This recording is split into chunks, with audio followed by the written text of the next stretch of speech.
For you to understand what a DC fund is, as GIZ FNSP, one of our core areas is governance.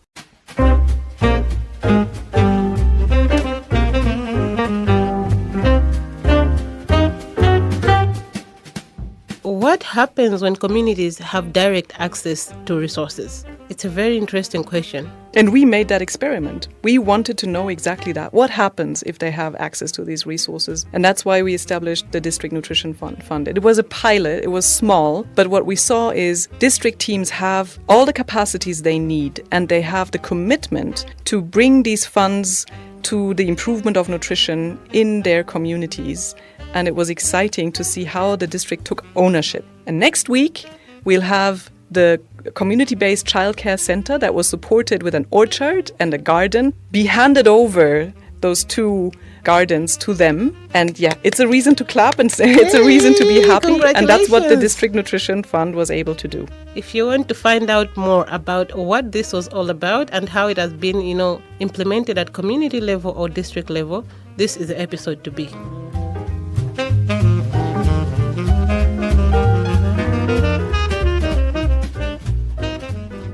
Welcome back to another episode of Over to You, and I'm your usual host, Zainab Jisenga.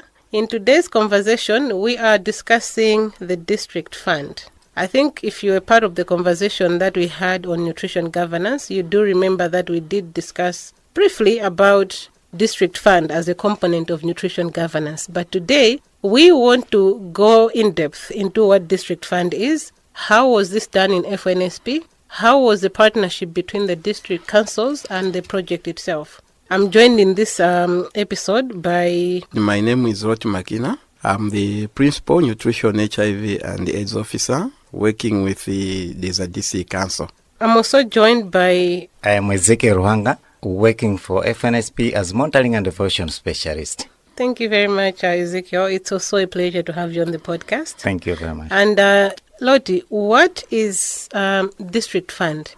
For you to understand what a DC Fund is, allow me just to give some detailed background, but very brief, of course. The DC Council has been working in partnership with GIZ through a project known as the Food and Nutrition Security Program, abbreviated to FNSP. Yes. So under FNSP, GIZ supports the council through various mechanisms. One of them is they give us direct funding, which comes in form of what we call Nutrition Local Subsidy Agreement, commonly known as the Nutrition LSA. But these funds under LSA basically are there to strengthen coordination as well as reporting at the district level in terms of nutrition. But now we realize these funds benefit structures at district level. But in terms of nutrition, we felt we needed also to empower communities, because these communities are the ones who should benefit, knowing that malnutrition is mostly in communities. And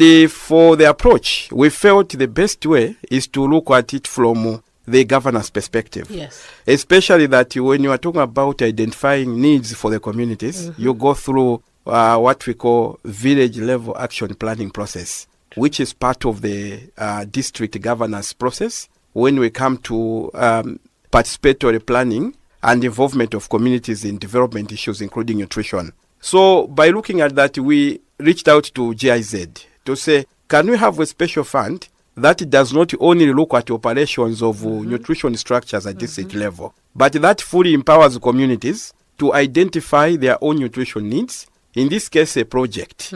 And then if possible you fund us and we allow communities to manage the project and own it totally. So the DC fund was approved and it comes to the council in form of strengthening nutrition governance, but through a highly participatory process where we are involving communities to identify projects from their village action plans, which is basically a compendium of different projects communities have come up with. But specifically, we are looking at them coming up with a community demand-driven project that is more sustainable, one which is feasible, more physical, and whose outcome will have a greater impact on reducing malnutrition at community level. So that special funding that is supporting community-driven projects is what we are calling the DC Fund. Why do you think it's necessary, I think, for partners, or maybe like for political partners, to sort of be able to reach out maybe to the partners we have and to decentralize their initiatives, like in this case, the district funding? It is very necessary.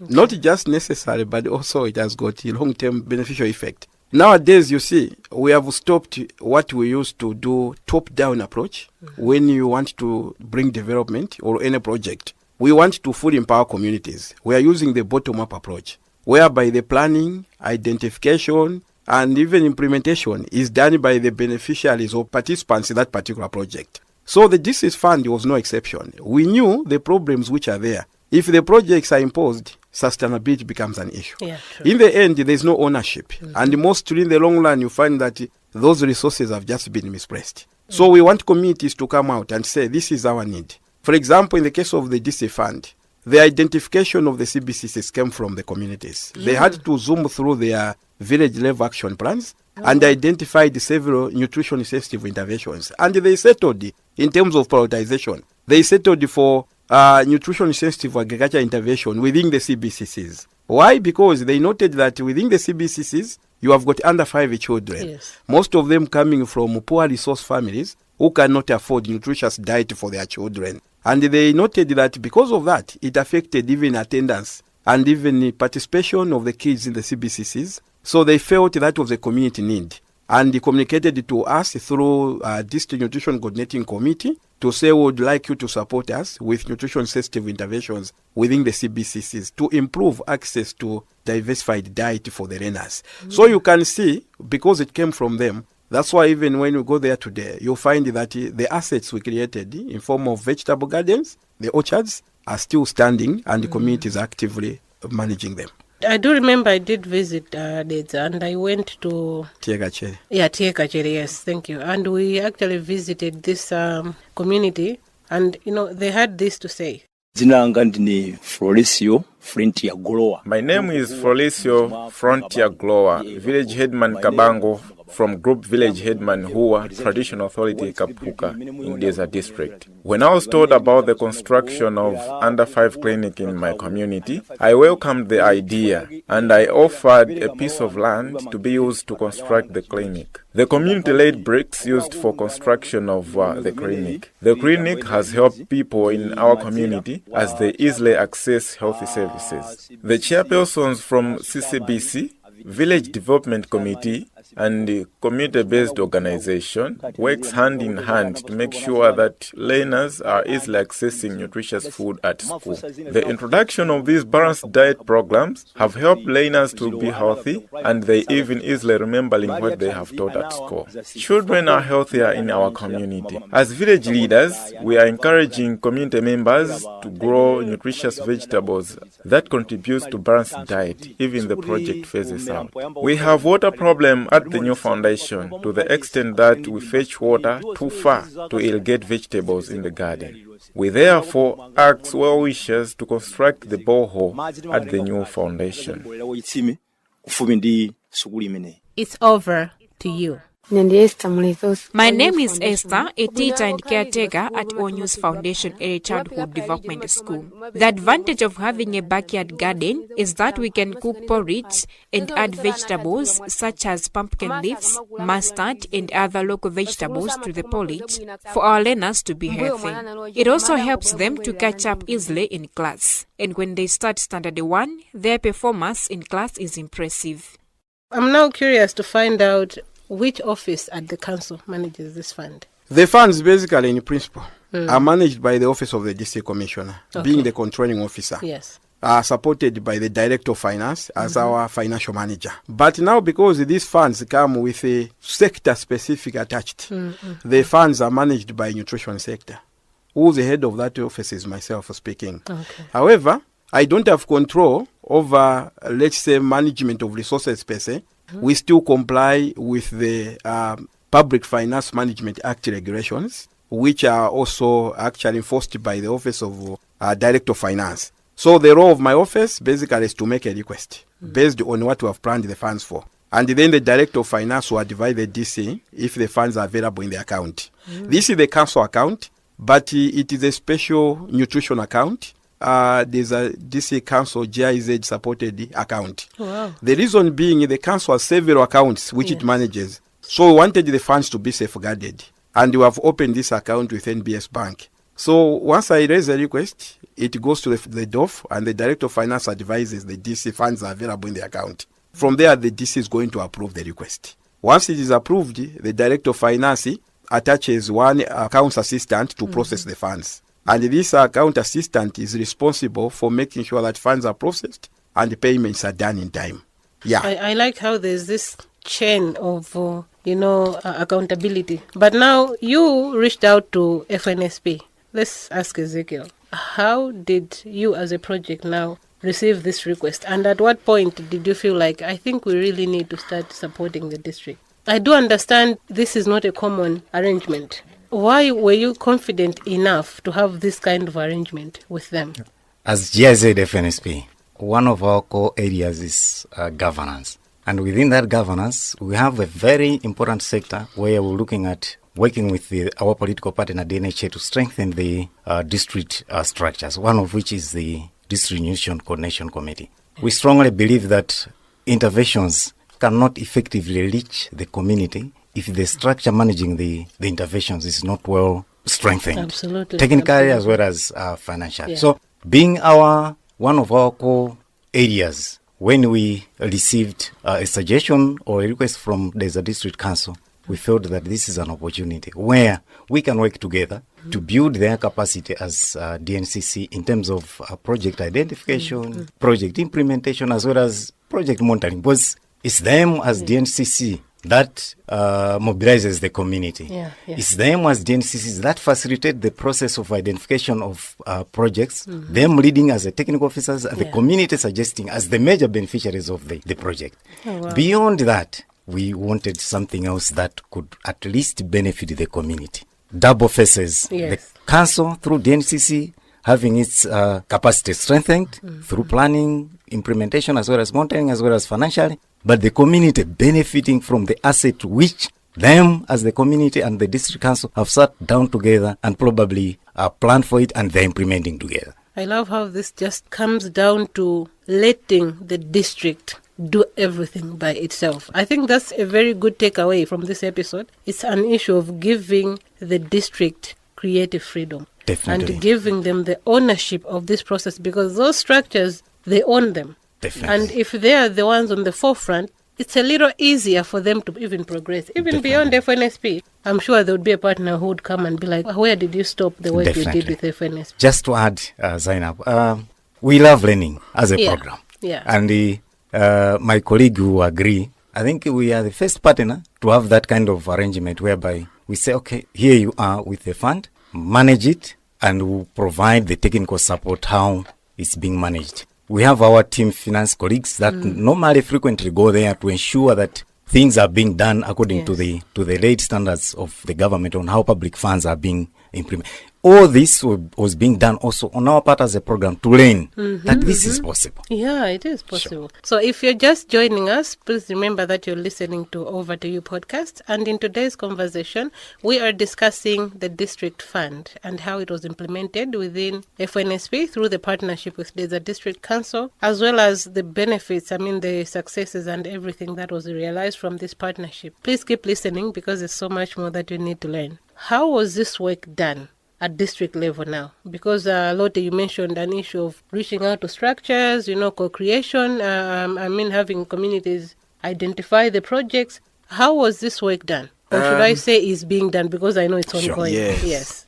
I think in the background I started touching on the implementation structure. Yeah. But now the first thing was, after the proposal that we submitted to GIZ was the provisional approved, we knew that being a governance component, we needed a lot of empowerment and participation of various structures, not just the communities, but also looking at other cadre that would continue to build capacity of communities to ensure that the project is a success. So first and foremost, the process started at district level. Because normally what happens is when you form the village action plans, or what we call VLAPs, these are consolidated into what is called the district development plan. So the first thing basically was we needed to check within the district development plan. Do we have nutrition-related projects that could strengthen issues of nutrition governance at the local level or community level? So that work was done by DNCC with support from some members from what we call District Monitoring and Evaluation Coordinating Committee. So we had to isolate such nutrition sensitive projects from the district development plan. And then we narrowed it now to the actual VLAPs, because we've got copies of these VLAPs in our offices. So we had the 5-day siege for these projects, and the members of the DNCC had to go through each and every VAP from all the tiers. And then we felt we had the initial list. We isolated those which we felt could have a huge impact in terms of fighting malnutrition. The second level was now to engage community nutrition structures. And we went to the area nutrition coordinating committees as well as village nutrition coordinating committees. We showed them the list that was prioritized, but we also gave them the freedom to go through the VLAPs.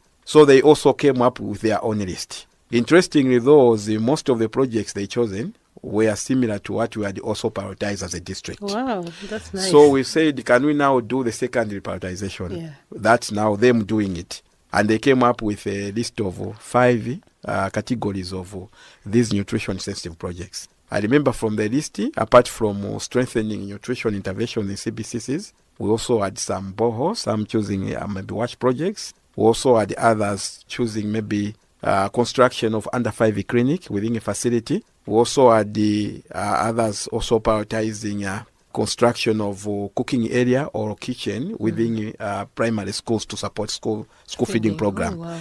Then in consultation with GIZ, what we were told was to choose one from the list. So we went back to the communities again. They settled for the nutrition sensitive intervention within the CBCCs. Yeah, so from there, we had to engage the chiefs. We had to brief area development committees, also the village development committee where the CBCCs are located. We also had to go to the CBCCs actually and meet the CBCCs committees and also the food committees at the CBCCs. Yeah. Because we know these ones will be the managers, day-to-day managers. So we had to brief them on the concept. And thereafter, we asked for funding now, after we had done a thorough community consultation and engagements. So when the funding came, the next thing that was done was the trainings. So we had to train the CBCCs committees, the food committees at the CBCCs, the frontline workers, especially HSAs and the AEDOs coming from the area where the CBCC is located, and also had to train. So AEDOs are like the agriculture extension workers? Yes, agriculture extension development officers. So this was like now cutting across several sectors now. The reason we engaged AEDOs, these are the ones who provide the expertise in terms of establishing and vegetable gardens and the fruit orchards. Yes. But for the HSAs, we wanted them to come in because they would provide nutrition education to the caregiver at the CBCCs and also do nutrition screening so that we can see the impact. Because it's not just enough for us to say, can you consume vegetables? Can you consume fruits? Can you consume that? The question is it translating into reduced malnutrition among the beneficiaries? So the HSAs will be critical in ensuring that they conduct nutrition assessment and compare maybe the levels of malnutrition before the intervention started. And then after a considerable period of time, how are we doing, especially in terms of wasting or simply both severe or moderate acute malnutrition. So you can see we are working with them. Yeah, it's not only those 2 cadres. We also had to bring in the community development assistants because they are the ones who mobilize communities. I know the question would come, why one? As I indicated that this is a learning process. Yes, I mean, we are trying to help each other to build the capacity of the council. True. One of the areas which we stressed about is prioritization. We will never have resources that can cater for everything. So we said, okay, we have the list. Let's go through the process of prioritization. As the council, we would love to see them, sitting them together, discussing, sharing notes. Colleagues, let's start with this. So as he rightly said, the construction of community gardens within the CBCCs was one of the things that was prioritized. But that doesn't limit to say, this is the only one that is going to be done. Loom is there. As long as they finish quickly, they can embark on the second intervention. But I'm also loving the fact that you were actually honest. and realistic. Because sometimes when you just spread your resources everywhere at once, you don't really see impact. But when you're really realistic and honest, you know that if we are to focus here, it will be even easier for us to quantify what we get out of it. Yeah, so I think that's something somebody listening to this podcast should also maybe look at. Definitely. You know, sometimes, you know, as potential donors, maybe you just get ambitious. You would just be, you know, we can do this, we can do that, but the reality on the ground can also be different. Exactly. I think that's something that somebody should take away from this, you know, conversation. Yeah, and maybe just to add on that one, Zainab, is something that I admire much about the district fund. Flexibility of GIZ in terms of giving you a chance to decide how the resources should be used. The resources were not a small amount. You are talking about 20 million, which is not easy for us to find at a district level. Yeah, But yeah. we had to make sure that these are packaged into a smaller project. When I say smaller project, I don't mean in terms of impact, but I mean concentrating them within a small area, Yes. so that we can see huge impact in the long run. This is how projects are supposed to be. The challenge maybe with partners is they would like to cover a wider range of area, Yeah. while resources are very thin. In the end, you don't see the impact. No. And nobody really sees what you have done. So this is what we need. This is a best practice. Let us concentrate maybe on a small area while looking at huge results in the long run. Now, beyond the funding, what else did you support the district with?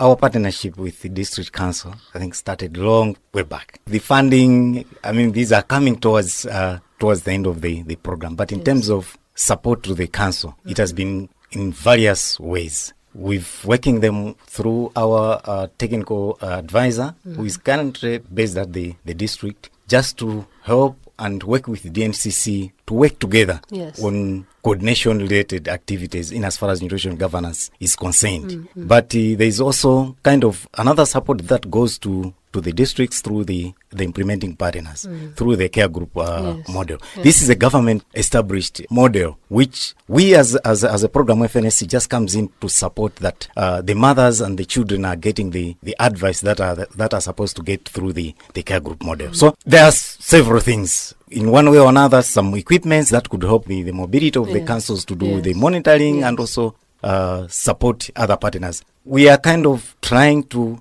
create an enabling environment so that the office of the PNAO is able to guide, different implementing partners, including GIZ. When we go there, they should be able to say, no, work in this area. Yes. So it's that kind of capacity that by the end of the day, we would want the councils to have. You know, you mentioned the enabling environment, and I remember the conversation we had with Dr. Felix Perry when we were discussing nutrition governance in general. When I asked him what is nutrition governance, the first thing he said was creating an enabling environment. Definitely. So I'm loving that it's also coming up in this conversation. Our belief is, as Zaret said, to say, okay, you can have a very good interventions, Yes. but the systems that are managing those interventions, if they are not properly equipped, Yes. you believe me, the communities will not benefit. Oh, I so totally agree with that. they have to Totally. move together. Yeah, true. Whereas we are supporting the communities, we also need to look at the systems that are driving that vehicle. Yes, They have to be well equipped. Lottie, I want now to know, when you have this fund, you know, you've had this partnership, because what Ezekiel is talking about, what also I would love somebody to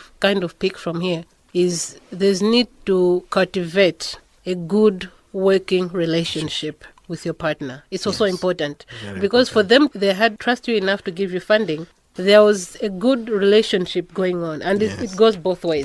Yes. So this relationship is here. It's been established. You've worked together for a number. I remember when I came to Deza and you said, you know what, Zainab, you can't talk about nutrition here without mentioning FNSP, because they have been really supportive as a partner. Now, issues of money are sensitive. Yes. Yeah, actually, they can actually break a very good working relationship. Exactly. How did you manage this fund at the community? Now, I'm looking at, you've identified this key intervention that you should support. Did you just give them money to say, okay, so here is the money, please go ahead. You're going to sign here that we have given you this money, and you're going to give us details on how you've managed it. I want to understand this. I think let us understand this, and I'm happy to say that no partner, no donor, and I quote, someone said no partner or no donor would give resources where they know that it will be in a leaking bucket. Yeah, that's true.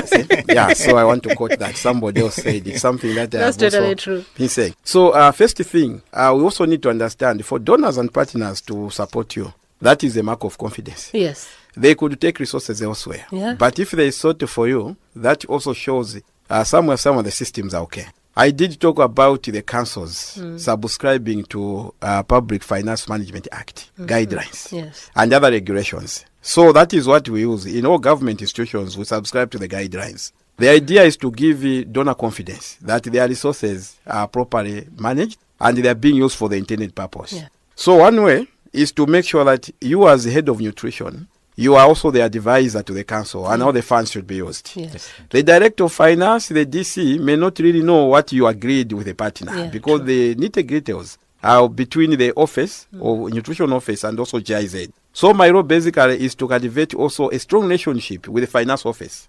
Before the funds are released, it's me who generates the request. I must make sure that when the account personnel is paying, they have got my request. They have to adhere to who is supposed to get, for example, lunch allowances. They have to adhere to, for example, how much fuel we should use based on the request. So there is no extra expenditure apart from what is in the budget. Yeah. And when we are generating a request, we also refer to the agreed budget between the partner and the council as well. Yes. In this case, GIZ. So that whatever, if, for example, they say 80 people should be on the program or activity, it must be 8 people. Yes. I can't change to 10 because I know that's now an audit issue. So at the same time, we emphasize on reporting. As the right report it, we have the development advisor. We also have the junior district coordinator. Both are actually employees under GIZ. Yes. So this, to me, I feel like we are safe because we do consult each other on regular. Yeah, if there are issues to say, okay,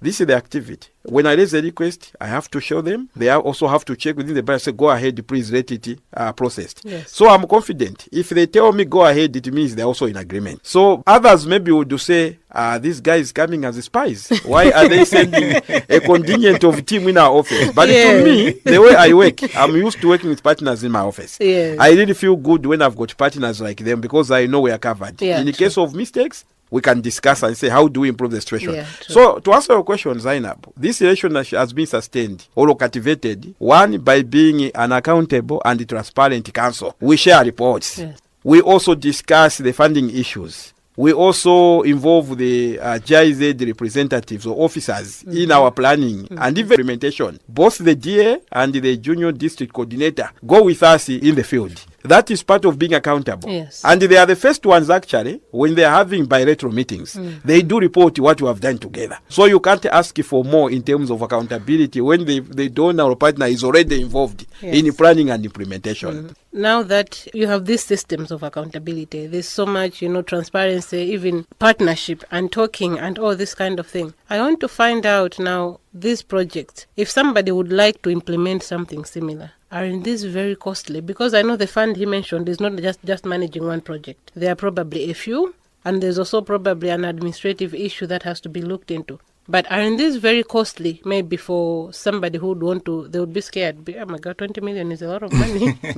What do you think would be something that should drive somebody to do it? As a program, we strongly believe in the impact. Yes. Yes, the resources will be put in there, but what will be the results, or what are the things that will come out of the thing that we've implemented? Yes. I mentioned that the intervention is designed in a manner to have two faces. Yes. We have the community on the other side. They should benefit from the assets that are being created. Yes. We have the driver, who is the DNCC, that should have their capacity built. It's the same pot, but it's benefiting two categories. Yes, the community straight through the assets that have been created, and but the driver as well, in terms of coordination. Yes. You're talking of nutrition gardens. He doesn't do gardening. It's the Department of Agriculture that does that. Yes. So he must ensure that there is proper coordination. Yes. That the guys from agriculture, they're taken on board to implement this. Yes. That's not easy. Yeah, and that's not cheap. It's not. For us, we are happy looking at these two faces that and actually you witnessed what is happening in the field. Oh, I did. I yes. did. So we have the functioning DNCC, but we also have the community that benefits. Yeah. What else would we want? Yeah, that's true. I actually, when I went to Dedza and I found a very big garden. I have never seen a garden on a school like that. And this was like a CBCC, an under 5. They usually cater for under 5 children. Under 5 children. And they were thriving. Pawpaw trees, there was bananas. I saw even on the, driveway along when we were going there, on the perimeter, instead of doing a fence, they planted mangoes, fruit trees. Sure. Exactly. So I was really interested. And I even asked the chief, I remember, I said, why did you even plant these trees on the perimeter? Because you already have a fence here. He said, this facility you see is not just a school. It's also a place where women come for antenatal care when they're pregnant. Sure. They would come here, they're hungry. We want to also protect that pregnant woman. They can just get roots from the you tree. see them at And private. and eat them. Oh my God, this chief is really Able looking to. beyond, this Yes. whole thing. And I actually wanted to ask you, but of course they already answered me. What do you think was maybe the perception of the community towards this intervention? The perception was very positive. You see, if you understand the issues of governance, Yes. if you understand the issues of decentralization, if you don't involve communities from the start, Yes. if you don't make them feel they are worthy and you value their contribution, you have lost it from the start. And I tell you, this project, actually at the district level, there has been a lot of discussion. I remember in one discussion, the DC and the directors, when we visited the CBCCs, Yes. in particular future CBCs in Tega Chindamon, the director was asking, wow, how did you manage to mobilize everybody looking happy and so passionate about this project? I wish all other projects we could learn from this. Yeah. The secret was the valuing community contributions, Yes, yes, not yes. putting ourselves above communities and thinking for them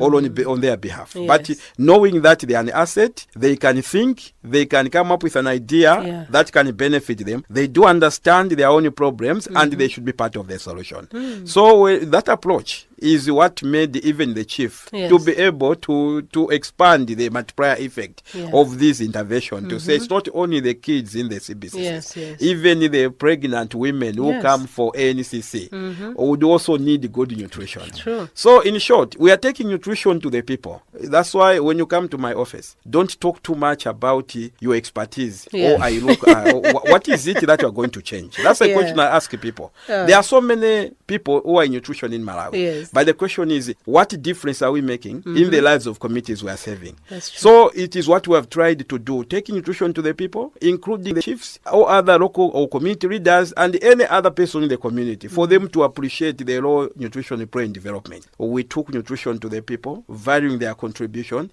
let them decide what their problems are, let them also decide what the solution should be, and move with them from step one up to there we are having this interview. And this is what the community had to say when you asked them about the project. Zina langa ndi Abdulazizi Uthumani Aliyu. My name is Abdulazizi Uthumani Ariu. The GIZ came in March to work in our area, so we welcomed them, and before they started implementing their activities, they trained us to be familiar with their project. We first construct and plant fruit trees in the garden over there. We also planted local vegetables for our learners from CBCC to have access to nutritious food and balanced diet. I am the CBO chairperson, and when the GIZ come to our area, they always go through the traditional authority, VDC chairperson and his committee, CBO, caregivers who are also responsible for this task, CBCC committee and young people, and on top of that, we have a special committee that oversees nutrition in this area. It's over to you. My name is Priska James. Our children's nutrition has now improved because they are now having balanced diet. When we take them for under 5 clinic, their weight is also improved. We are capable of doing what we were taught, and we are now examples to other people. People are also coming to learn from us. Well, as you can hear, those are really, excited conversations. And these were different people, but all giving, the whole, idea, from the chief, from the caregiver, from the CBCC people, from even the CBOs and the VDCs. It was just like a whole combination of different people. And these were coming from different CBCCs, because we had Maziko and the new foundation. Now, I'm looking at what could have been done better.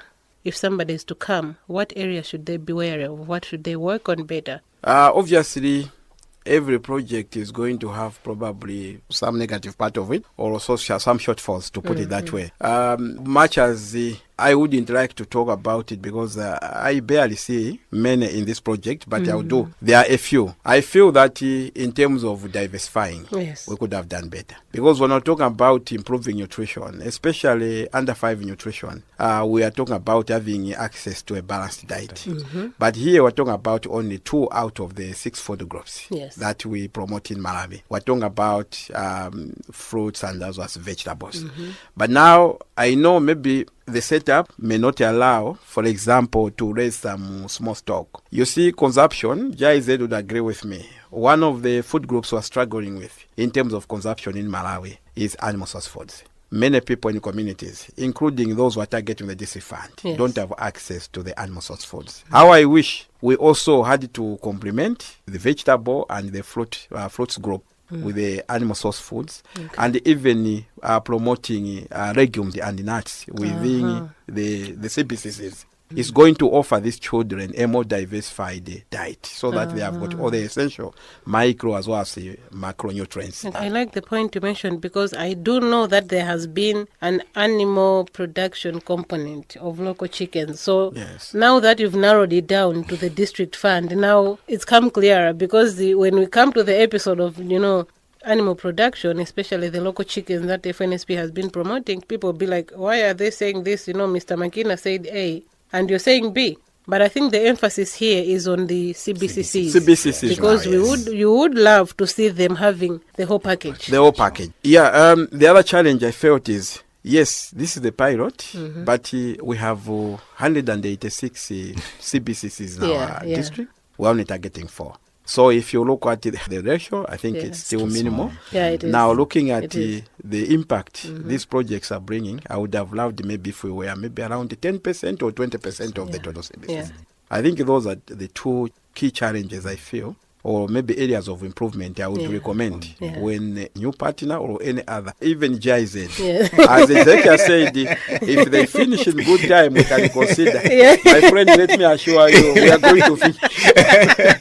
So I would have loved if the coverage was much better than the 4 out of these 106 CBCs are having. Maybe, Ezekiel, any challenge you can highlight? Yes, maybe just to add what my colleague has said, I think the major one, as just to complement on what he has said, is we are still learning. So, you can't go flat out with something else that you are learning. But I think the lessons that we've generated from this intervention, I think a lot of development partners, they need to pay an ear to it. It's something else that is worth expanding. Additional one that I can also add on is, as programs and the political partners, we move in 2 different time zones. We are racing against time, and the other partner may not be racing at the same pace. So you keep on kind of checking on each other. We're supposed to do this by this. So one big lesson that we've learned is that whenever you're working in a multi-sectoral kind of approach, respect each other's time. At least compromise.